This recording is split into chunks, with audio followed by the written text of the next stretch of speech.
Maybe that's why it's actually beneficial to start a company when you're young before you have all these responsibilities. Hey, in the early days, like you code or you sell. There's nothing else. And maybe that's why we can so capital efficient. But it's really about like, how do you build the best product and how do you get the best customers using it and make them successful? And nothing else really matters. Fast forward to like September of last year, we were at close to $2 million in ARR and we had earned like 1.2. You're profitable. In some months, yeah. You can't let things fester. I think that is kind of the worst thing, which is if you have some of these thoughts and it's keeping you up late at night, you're seeing some signs of splinters. Like it's way better to address it earlier than later.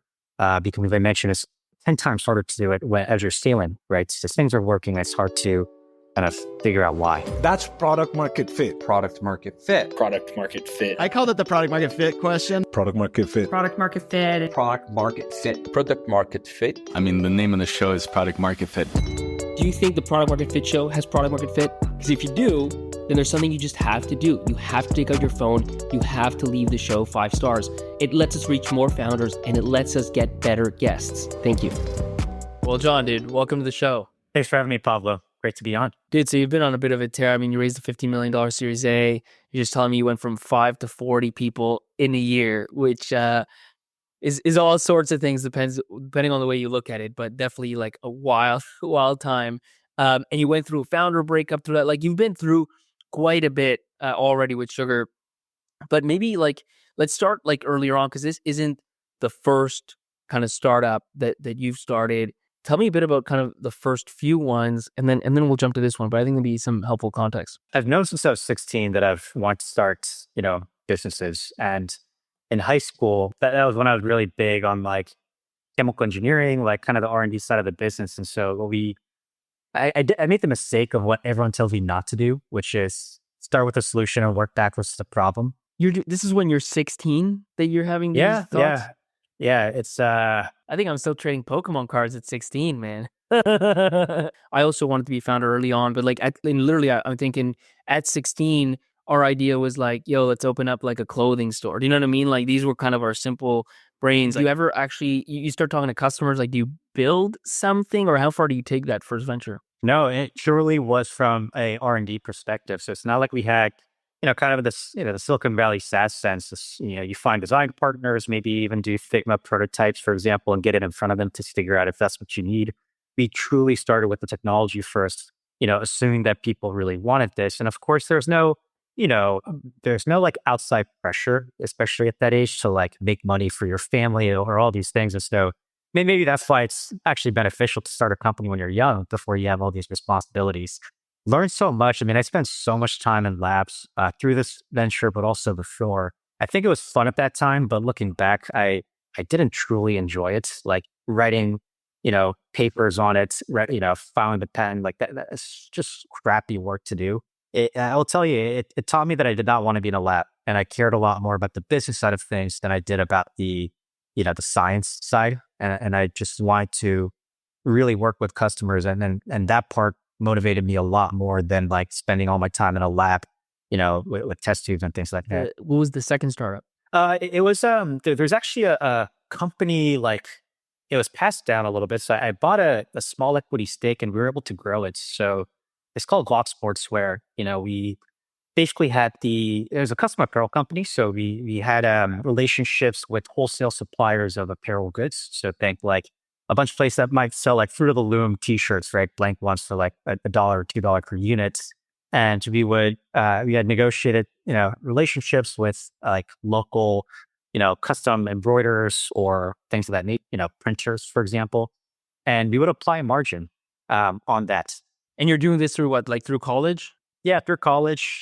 So, every like just based on I guess we had like dividend payments, and that paid me through college. And frankly, gave me a lot of beer money to go to go enjoy college with. How much was this business like making like a year? Yeah, it was around $200K annual revenue. So like tiny, just enough to pay the bills. But at that point in your life, like you're the cool dude on campus. Like everybody else working at like McDonald's or like making money like because their parents. Exactly. More. Yeah, I went to Dartmouth, so probably a lot of folks that did not think that was a cool kid on campus. Just like, oh, here's this kid that's hustling and You trying would to have been sell cool me at my t-shirts. university, man. I'll tell you that. Yeah. Okay. And so then you're doing that, like, I guess, like through college. And after that, do you go work somewhere, or do you start Sugar right away? How does that all happen? I think at that point, like the first startup, it wasn't a success. I mean, we just sold the patents because we knew that there wasn't something that we wanted to do longer term. Same thing with Vox Sportswear. Like, do I really want to scale out this like custom apparel business when, compete with like the likes of Custom Inc? I mean, that's a great market. Like every single organization needs some form of custom apparel. Like as we go through a rebrand, even at Sugar, we're thinking through, okay, how do we get all these merch, all this swag, so to speak? But going through college, it's everyone kind of tells me, hey, go get the training first, whatever the heck that means. And you go into management consulting or investment banking. And so I chose the banking path, thinking, okay, maybe I learn a lot about finance and just like the world of business. Working through it, like I turned at a couple like a hedge fund, another bank and stuff like that. But you kind of realize that there's just a lot of financial engineering happening. I mean, not to disparage them, but it was like, hey, come up with a model to determine the valuation of this like predictive analytics company, right? And instead of arriving what I thought the truth was, depending on some of these assumptions, it was like, hey, you need to set the valuation at X so that we can go win the deal in a competitive bake-off, and you're kind of wondering, well, what the heck am I doing? If that's how we arrive at the final, valuation. But you learn a lot about how these big Fortune 500 companies operate. It's funny, man. Like the spreadsheet thing, like at this point, I'm so jaded on like spreadsheets and forecasts, especially at the place where like we play, which is seed stage, because you can you can make these models say anything. Like, just about pick, whether it's valuing a company or whether it's like forecasting the next like 2 or 3 years of your business, like you can just make a spreadsheet say whatever you want. And so, yeah, the value is highly questionable. Yeah, I know. It's there's always a mix of like quantitative and, like what do all the inputs, what are all the inputs and how does that drive to a final output?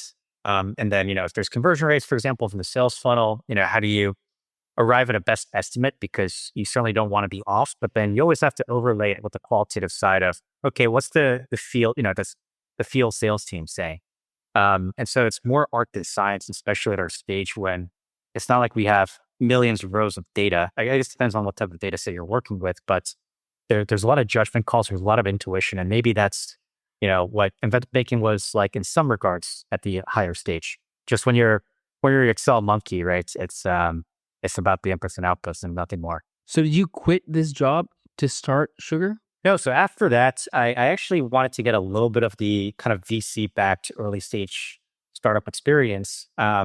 Turns out no one wants to hire, a investment banker with 1 year of experience at an early stage. Like, and I've brought that ethos to this company as well. And we use outsourced accountants, but it's like, hey, in the early days, like you code or you sell. There's nothing else, and maybe that's why we can so capital efficient. But it's really about like how do you build the best product and how do you get the best customers using it and make them successful, and nothing else really matters. No matter how well you model out your burn rates, no matter how well you model out like customer count, like all it takes is like one bad strategic decision or one big bug that just completely throws that into the wind. And things change like literally on a weekly basis here. And so I frankly don't put too much focus on that. How did you enter this world? Yeah, I mean, so after banking, I actually went to Salesforce. I worked there for. You try to go early stage, but you went massive stage. Exactly, because I was like, if I'm not going to go to an early stage startup, let me go see what a best in class, tech startup that really have figured out like the art of B2B sales in. And so, and honestly, I thought I was going to be at Salesforce for like 2 years and maybe move to an early stage startup, but I mean, I got to work with some of the most incredible leaders. And the other part about Salesforce was I just learned about what B2B sales was. I learned about what the best salespeople think about, what they do on a day-to-day basis. And all these people like revenue operations, deal desk, et cetera, supports kind of the sales motion. It really was my co-founder, Jon Yoo, that had the idea, that had the technical domain expertise, because he worked on AI at Google, worked at Meta before that on their newsfeed, I think, ads. And then, he actually worked at Confluent as the tech lead on their cloud marketplace, team. And it turns out they had a team of like 10 engineers working on this problem because it's such a difficult thing of unifying APIs, workflows, and all the setting up different data pipelines by different marketplaces they were engaging. We thought, okay, if Confluent needs this help. And this is, to be clear, this is the team at Jira Confluent that puts that app on other marketplaces? Exactly. So just let me take a step back. Like what Sugar does, right, is we help companies sell on cloud marketplaces and we automate workflows related to, the entire life cycle of a transaction. So everything from offers to contract management, and of course, billing and metering. And when you get into like selling across these marketplaces, each marketplace has unique APIs, unique policies on how they handle like metered usage or how you want to engage with their cloud sales teams, et cetera. It is just an incredibly complicated thing to build, even though it's very niche. When I tell like anyone in this space, not in our space per se, but kind of a lot of folks, even in Silicon Valley, they always say it's a very niche market. Like, wow, I had no idea that enterprise software companies really needed that. Yeah, because like how many of these marketplaces like at scale are there? Like there's Salesforce, there's AWS, like how many of these like really matter? Yeah. So anytime that a company gets big enough, they think about how do we create a thriving ecosystem around this that locks in retention, that locks in partnerships with these other folks, because that is incredibly sticky. Like think about if you're churning off Salesforce, you're not just churning off Salesforce, but you're churning off every other like tool that you're using in your tech stack that is embedded within Salesforce. That could be like pipeline intelligence, could be CPQ tools, et cetera. And today, I mean, there's so many different types of marketplaces. You have what you call cloud marketplaces. So that's AWS, Azure, Google Cloud, Alibaba. You have data marketplaces. So that's like Snowflake and Databricks. And, HubSpot has a marketplace, Salesforce has a marketplace. And so I'd say the ones that we are really focused on today is the cloud marketplace. They are, their GMV is like expected to cross $100 billion over the next 5 years. And I mean, you think about some of the early adopters like Confluent, the reason why we got so excited, 40 to 50% of the revenue actually goes to these cloud marketplaces. And a lot of people just don't know that. One of our customers, Snowflake, for example, they were the first to cross $1 billion in just AWS marketplace revenue alone. And so you look at some of those numbers and you're like, wow, this is actually not niche at all. Like we're just in the early adopter phase and it's slowly getting into like early mainstream or whatever, that crossing the chasm is. And how do you meet your co-founder? We had a third co-founder, and I used to work with them at, the next startup that I worked at after Salesforce. So I was kind of, leading business operations and this SMB segment at one point, and he was working on new products. He left 2 months before I did. And he said he's working on this idea with Changjun, the CTO, and I, was convinced to come over and start working on this idea with them. And then about 3 months later, after working with them, we got into YC, and there it goes. Is that when did you go all in before YC, or was YC the trigger point when you kind of quit and just jumped in all in on Sugar? All in. Yeah. I mean, it was one of the toughest decisions because I had something great going at Workstream. I loved the team. And I've always thought, okay, if not now, like I've known I've wanted to do this, and COVID's kind of the lost years to some extent. I need to go scratch this itch because I've wanted to do this since I was 16. And, it'll be way harder to do with kids, with other life responsibilities. Changjun has 2 kids, and honestly, I have no idea how he does it. He's a Superman. And how'd you do it? You guys went a third, and you were CEO, even though it wasn't originally your idea, or how'd you guys set it up? Yeah, so it was really around Changjun would focus on engineering. This other founder would focus on product and customer success. And then I would focus on kind of anything business related. So that's, go to market, whatever else there was. And that's how we started. I mean, Changjun had been working on some other variations of the idea, more around like metering for about 6 months prior. But it was mainly a pivot, like a new idea that we started working on.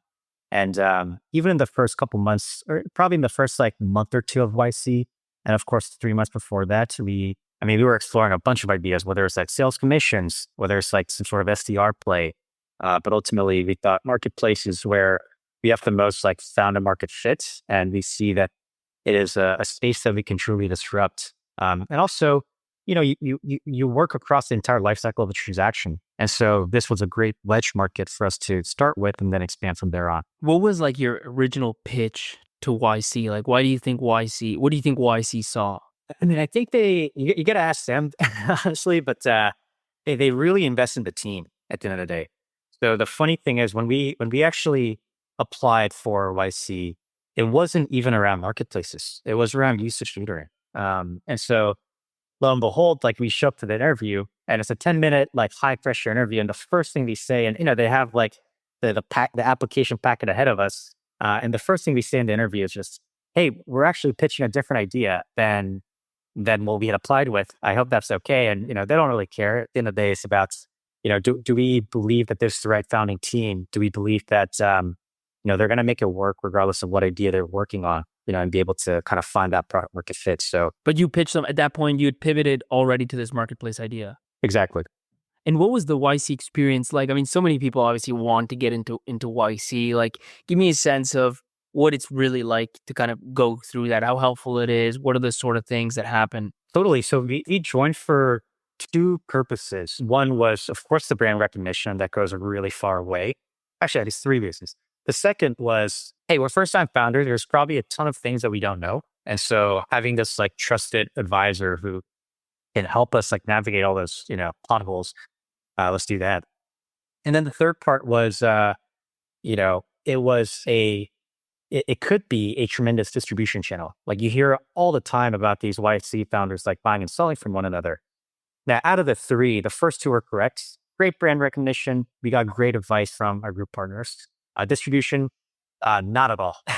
Like we did not sell to other companies in our cohort, which a lot of YC founders do, because our ICP tended to be more later stage. And, if you reach out to a YC founder of like a Series C startup, I mean, every batch, I'm sure they're getting spammed by YC founders trying to sell them stuff. And, you're not getting as much responses. Well, it makes sense. Like I had Gusto on the podcast and he sold to YC, but it was like, oh, you're just starting a startup. Like here's like easy to use payroll software. That makes sense. In your case, it's like, hey, do you want to sell on marketplaces? It's kind of not really a seed stage problem. Usually, like you said, it's more like a late stage trying to diversify your revenue problem. Exactly. Like if you're like a cap table management or accounting or some of these other things that you really need at that early stage, I'm sure some great fits. But still, we were happy with the benefits that we got. I mean, with regards to your question around like, what is it like there? I'll say it is a pressure cooker. And they have a great way of distilling actions or kind of things to do down to the fundamentals. Think about it like almost like an engineering sprint where they maximize accountability. They would say, we'd have group office hours where they say, what did you do last week? What are you going to do this week? And next week, we would be held accountable to what we said. And Gustav, our partner mentions the best founders are the ones where, every week there's a new topic or problem they're working on. If it's the same problem week in, week out, like the founders are not moving fast enough. And so we really took that to heart. Boy, like there's moments for 5 weeks, in February, I think, where we didn't sign a single customer after we got our first 3. And, you're going to this group office hour being like, fucking A, like, I said I was going to get 2 customers last week. We didn't get that. We said we're going to release this product. We got busy with like all these other things. Man, those 5 weeks, I could not sleep, would wake up in panic attacks of, holy shit, like, did I make the right decision in leading work stream? But, we stuck it through and kind of kicked and screamed our way to getting our first 10 customers. And this is, by the way, what year? 2023? 2023. And when you come out of like YC demo day, do you raise a big round? Like where are you at that point? Yeah, we got out of, we went to demo day with 30K in real ARR, but we had we had 100K in contracted ARR. And so what that means is you got to do whatever you can to get the first 10 customers. I can go into that. But what we did was we said, hey, it's a free trial until a specific milestone. And for us, it was until they do their first transaction on marketplace. And we had very high confidence that they would, do a deal because it's very buyer driven. And so we went out to fundraise. It was about a 3-week process, starting from like the week before demo day all the way through like 2 weeks after. So we raised from Craft Ventures. who was our lead investor, Intel Capital, who co-led the round and has been just both of who has been incredible, tremendous partners for us, along with Pioneer Funds. How big was the round? $2.4 million. And what do you do? Like, do you, so now you have like 10 customers, you got like $2.5 million. And I have to assume like raising, I mean, this is what I gather, especially talking to a lot of, and I went through founder startups, so I felt a bit of it. This is back when founder startup still had a decent brand before all this stuff happened, but it's pretty easy to raise, right? Like coming out of YC. It is like, it certainly gives you kind of that brand recognition, or I guess you could call it. But at the end of the day, they're not, we have 10 customers, right? They're not really banking on early traction. They're once again banking on the team and the space. I mean, if with Craft, there was like a week process. We met once, and then, they did their diligence for about 4 or 5 days, and then had a real deep dive where, the partner, Jeff, really dug into the business. I mean, it felt like a YC interview in that it was just a pretty hardcore line of questioning, which I think we did a good job on. And then literally the next day, we got term sheets from them, and we're able to close around. And what did you do with that money? Do you start hiring a bunch of people right away? Not at all. Yeah, I mean, we were at 4 people at that point in May. And then by the end of that year, we were at 5 people. So we were incredibly cash conscious. Maybe it's just kind of our backgrounds of not wanting to go out of business, or just being incredibly frugal, maybe for lack of a better word. And YC, like, main advice is like, hey, make sure this goes a long way until you feel like you have true product market fit, which we certainly did not have at that point. Is this, by the way, like, question on that, because I've heard it a few times and I think it's the way you got to do it. Like, but when you raise this round, is that what you say to Craft? Is that what you say to Intel? I'm going to take this money and I'm probably not going to hire anyone right away. Or do you tell them like, yeah, like, we're ready to go. Like, here are the 5 hires I want to make, right? Like, what's the story? Not at all. It was like, hey, we think that we can do something really disruptive and something where we think the puck is going in the future of B2B sales. It's going to take us some time to figure that out, but we have some early traction, and you look at the GMV through these marketplaces, and at that point it was around, like, we certainly tried hiring. Like, we made, it was certainly wasn't for a lack of an effort. It was just incredibly hard to hire talented folks at the very beginning, because a lot of it was a mistake on our end. Like, we didn't know truly what we were looking for, or truly how to spot talent. And, they really, the saying is like, I was slow, fire was fast, right? And we hired slow, and we ended up having to fire fast because You hired real slow. yeah, exactly. But listen, I don't know, man. I think like it's kind of that early on, like you're still, you got 10 customers, you got very, like you said, 30K ARR, like you're very much in the figuring it out phase. And now you're going from 5 to 40, like you see very clearly the pain of hiring. It's like, you have to do it. You need the bigger team, but there's a productivity hit. There's the time of recruitment. There's the alignment, the integration. And when you're just trying to like figure things out, it's actually easier with 4 or 5 people than with like 20 or 30. I wouldn't say I miss it, because those are some stressful days, but in the early days, like, effectively, so the first 10 customers is like, okay, how do I just pick and stream my way to getting them? And some funny stories, like, a lot of people think they can take advantage of you at that point. So we had potential prospects who would say, hey, I'll give you access to my IT team if you give me like 2 to 3% of equity, And, yeah. And I've always believed like paying for design partners is kind of bullshit. Getting people to pay is truly the best indicator for market validation. And I was also at that point like saying no to a lot of folks, because not everyone's a good customer. And when you have that few people who can actually support customers and build the products, I really worked hard to curate the list of our first 20-ish customers, because that was going to determine oftentimes the future of our product development cycle for the next 3 months. And, for example, like, we knew metering through these marketplaces is the hardest pain point. And so I wanted to solve for that first. And also that's where we had the best kind of founder, like CTO market fits. And so we really went after kind of consumption-based billing companies in the early days. And now we work with like people across the board, like Airtable and Notion and Clarity, and they don't do consumption-based billing, right? And so trying to kind of increase the scope, or I guess the ICP in a big way. And I'll tell you, like the early days felt like kind of door to door selling kitchen knives a little bit. And I was so bad at it in the early days. Like I'd go conference booth to conference booth in like a suit and tie, which it turns out no one wears that. Yeah, No truly. way, man. I love it. Tell me, I mean, do you remember like any of those particularly like specific kind of conversations or moments from those early days? Yeah, I mean, like that, like with a suit and tie and go to conferences being like, "Hi, I'm John, co-founder of Sugar," and the booth guy would just look at me saying like, "What the hell do you want? I'm trying to sell my own products," and you're just sitting there like looking like an idiot. What I focused on, like I like went to a competitor's happy hour, snuck in there, by pretending to be not pretending to be someone else, but we were also kind of exploring the metering idea, so it wasn't unethical by any regards, but just doing whatever we can to get our voice heard and meet people, right? And keep. I always talk about it as stacking up credibility. As you get one customer, like you can go a level higher. So a lot of our early customers were like Series A, Series B startups, and then I would kind of use our success stories with the Series B customer to get to Series C and so on and so forth. And I was just so focused on how do we get the most recognizable and what, I guess, for lack of a better word, the hottest startups to work with us because there's an aura around, oh, shoot, like a Snowflake working with Sugar, they must be doing some really good things, right? You love this show. You don't want to miss the next episode. Why would you? So hit that follow button. Trust me, it's in your own best interest. What was an inflection point where you landed like some big logo that got you to that next kind of level up? Super early on, like we signed this customer called Crossme.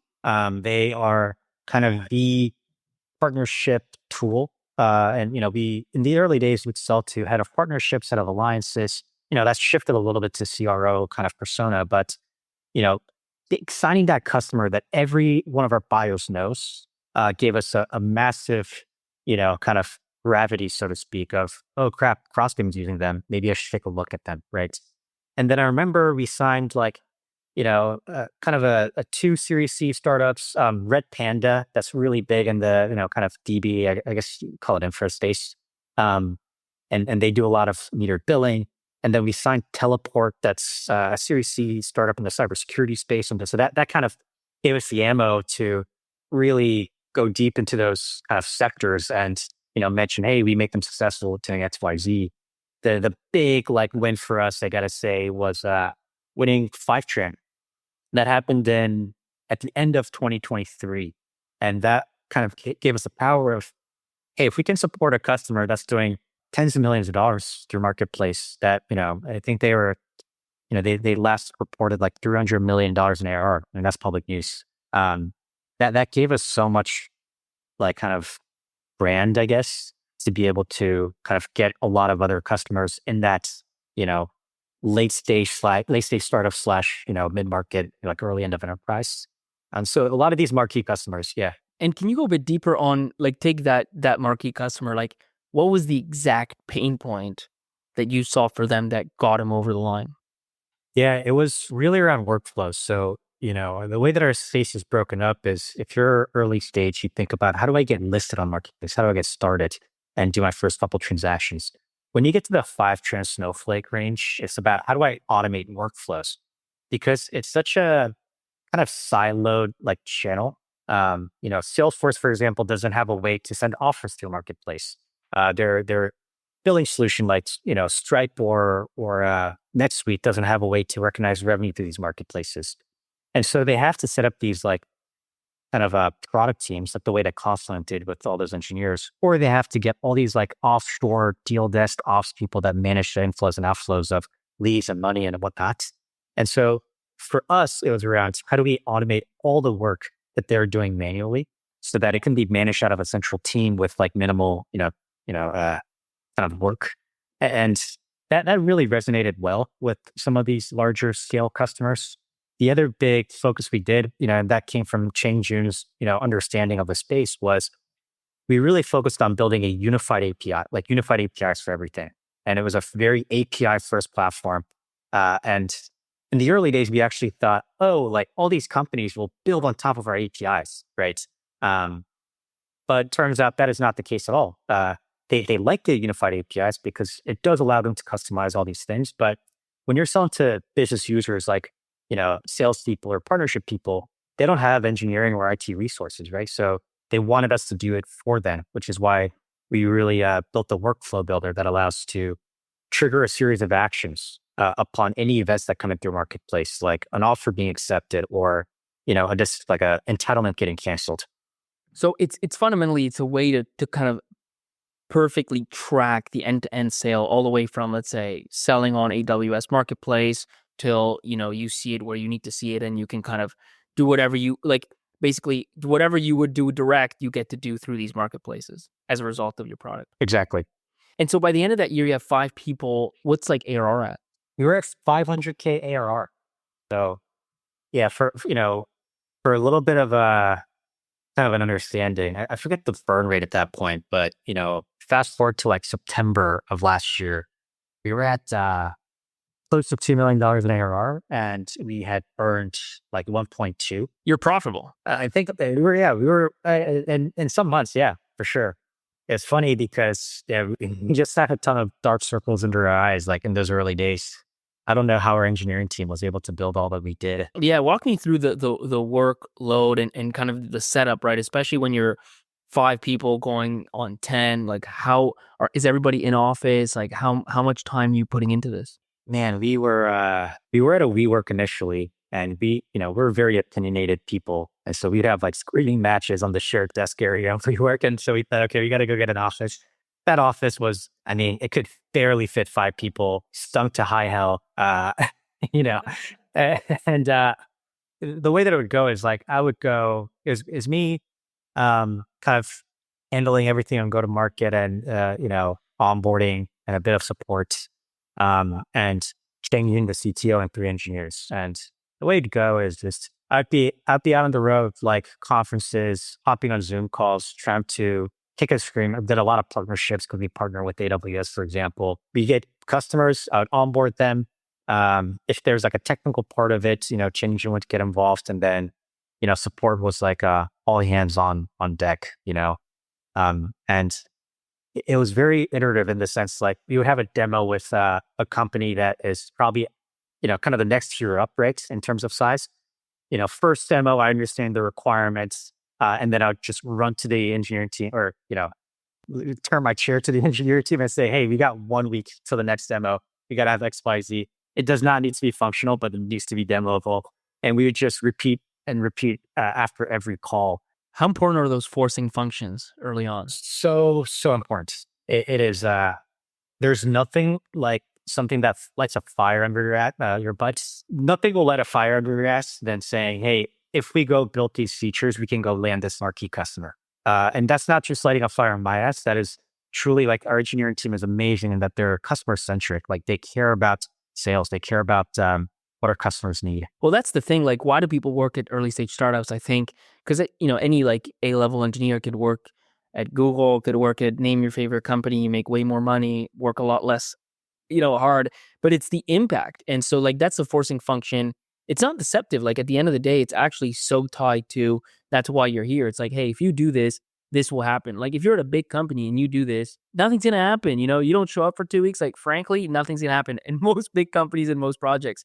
But in this place where there's 5 of us, yeah, if you do this, we will land this customer. And if you don't, we won't. Like that is impact. And it's so tied to like impact for that customer, right? And being customer centric. Absolutely. Actually, when they hear the feedback from our customers around how we improve their lives, it is tremendously motivating of you make that impact. Like one of our founding engineers, he worked at a couple startups on like natural language processing, for example, but he worked at Microsoft for a couple of years. And it's like, any product or engineers oftentimes work on a tiny little feature, right? Within the cog of the machine. And here you get to like own a whole product line.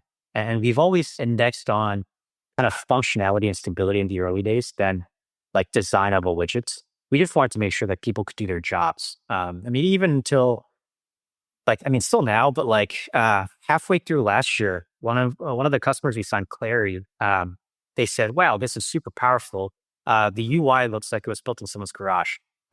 We didn't invest in product design early days, and they still ended up signing with us. And when things like that happen, from an engineer perspective, it must be incredibly like proud. They must be very proud. And was there balance in those early days, or was it 7 days a week? There's no balance. Even now, I've given up on that idea. Honestly, there's always I could work. Well, I could work for like 2 weeks straight, no meetings, and there still would be 2 weeks like around the clock with no meetings, and I'd still have just so much things in the backlog to improve different processes. In a sense, that's the pull. It's funny when in early stage things are not going right.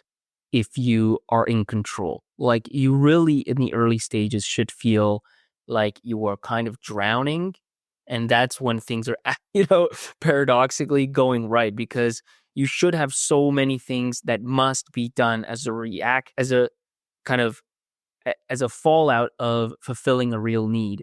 When you don't and everything's kind of controlled, there's probably just not enough happening. There's not enough pull. And, remember, like a startup is default dead. And so if you just do that long enough, you won't have a company for much longer. Absolutely. I'd rather go to bed, for 4 hours, just like thinking about all the things that we need to do to support our customers than, like as I mentioned, February during YC, when I was just staring up at the ceiling, like, how do I get customers? Right. And like, it's always a shit show. Like I remember, super early on in our time, we had a minor security incident, but in retrospect, like it was so minor that our customers didn't even care. When we reported it, like went through the whole process of like, to make sure that we are in line with our policies. But at the moment, it just felt like the world was crumbling around us. I mean, I thought like, hey, we're going to lose all our customers. I'm going to get sued. I even thought like, man, there's going to be jail time. I was actually at a conference, like talked to sign some more like key customers, and this thing came up, and I'm like pacing outside, just, oh my gosh, we are done, right? But I'd rather have that type of stress, and I've kind of viewed it as, hey, this is an incredible challenge than anything else, because I'd rather have this experience and learn how to work through it than stare at the ceiling because we're in pivot hell and we have no idea what we need to do next. Well, when you're having those existential crises, it means you have at least a chance at success. Like success is between, like that challenge is what's between you and success. But when you're in that pivot hell, not solving problems, it's not like you solve this thing and then success. Like it's just not that clear. And so it's just much further away. Walk me through just a little bit, just the numbers. Like, so 500,000 end of 23. When did you hit $1 million? I think in April. I mean, I forget. Yeah, around April. I forget. Okay, so April 24. And then by September, you said 2. Yeah. It's funny, like you got to celebrate the small wins. And I remember telling our seed investors, like, we hit $1 million, just like very casually in our next, sync up. And they're like, what did you do to celebrate? Like, I don't know, like nothing. Dude, work? Like, what are you talking about? Yeah. And looking back, I wish we did do something more special, get t-shirts printed or I don't know, go out to go on a trip or something. Cause you got to celebrate these things. But when you're just like in it, you can't really think about anything else. So trying to be a lot more mindful of that this year. I think that's smart. So does that mean you celebrated the 15 million A? No, not. we will. We'll go do something. Because that closed when? Was that December? That was or like kind of end of November, December timeframe. I think by the time this podcast comes out, it'll have been announced. We just moved into a nice larger office, and we'll do some party. But we're so busy, kind of serving our customers, that it's hard to find those times. But like anything else, nothing's going to happen until you say it's important, and you have to make deliberate time to make it happen. So we'll go do something. And just employee-wise, like you were 5 at the end of 23. By the end of 24, like before year A, where were you at? We had 17 people. I was looking at our headcount. Like we've doubled our headcount every quarter for the past 2 quarters, and we'll double it again by the end of this Q1.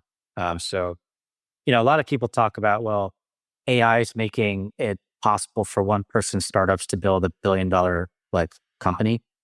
Maybe one day, but for us, like there's a lot of hands-on keyboard, and it's a competitive market. We really want to scale, and so we need to make sure that we are supplementing them with all the AI tools, and they are. We're leveraging AI big time, not just natively within our product, but for us to like improve our productivity. But if you want to go fast, there's nothing like having a single-threaded owner who can really focus on, their specific kind of job to be done. Perfect. Well, John, let's stop it there. I'll ask the last two questions we always end on. The first one is, when did you feel like you'd found true product market fit? That's a really good question. Everyone says you'll know it when you feel it. Or yeah, for me, it was probably around October of 2023 was when I first got the feeling. So it took us, 4 months to get to 10 customers. And then starting in June, July, we started kind of averaging, 7 to 10 customers a month. And so by the time we reached 50, I was like, holy crap, this actually is working. We just got to keep doing what we're doing and it'll work out. And so that's the first part. The second kind of wave of product market fit was when we would go to events and people would talk about us. At the end of the day, it's about market validation and have people that you haven't reached out to or talked to know you guys' names. I think that is sign of some big market validation. I always kind of approach it from, there's these big conferences like AWS reInvent that happens every November. Every reInvent was very different. Like the reInvent that I went to in 2022 was, don't know a single person. I'm walking around doing that stupid, hi, I'm Jon, In your suit, yeah. in my suit, and no one gives a shit. The second reInvent, I'm walking down the hallway and I see customers, right? And I get to stop and say hi, how are things? Is your support, how are we supporting your, use cases, et cetera. And then the most recent reInvent that we went to last year was we know so many people in the room. People are coming up to us, you have our sugar swag on. It's oh, I forgot about you guys. And, when you kind of get that validation from people, it is so empowering and honestly incredibly humbling. So humbling that, we're doing good and the market is recognizing that. And then the last question, normally we ask about a piece of advice, but I'll ask something more specific because we didn't talk about kind of the founder breakup. And so I'll ask this question, what happened, at a high level, and maybe more specifically, what did you learn and what advice do you have around? Because I think a lot of founders go through founder breakups or key employees leaving early on. And I don't think anybody wants to talk about it. So the question really is partially what happened just to set context, but then what's your biggest lesson or learning? How did you deal with it all? Yeah. So this happened in June of 2023. And, timing wise was also right after we raised our seed round. And so that's another complexity of just things to deal with. The reason why, ultimately we just had a difference in vision of what we wanted to build. And there's a little bit of friction around that throughout the product development process.